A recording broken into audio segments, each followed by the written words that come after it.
Worth it talaga itong na-purchase ko kay Hati Diary. Hindi lang siya trending, hindi lang siya hype, kundi talagang makakatulong siya sa'yo na ma-hide yung taba mo plus yung posture mo. Ayan talaga yung dalawang main goal ko dito sa pag-purchase ko ng Hati Diary na body shaper. Dalawang layer yan. Kung nakikita nyo, ito yung first layer. And then, lalagyan mo lang siya ng second layer. Ito siguro second layer, parang para magkaroon siya ng shape. Kaya medyo hihigpitan mo siya. Ayan. Hinigpitan ko na siya pero hindi pa rin siya nakakapangapos ng hininga, guys. Pwede kang mag-workout dito. Kahit suot mo to. Ayan.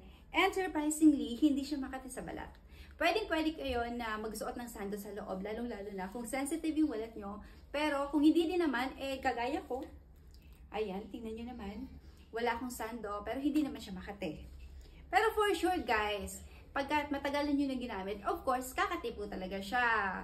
Ganun yun. Ayan, ganyan siya.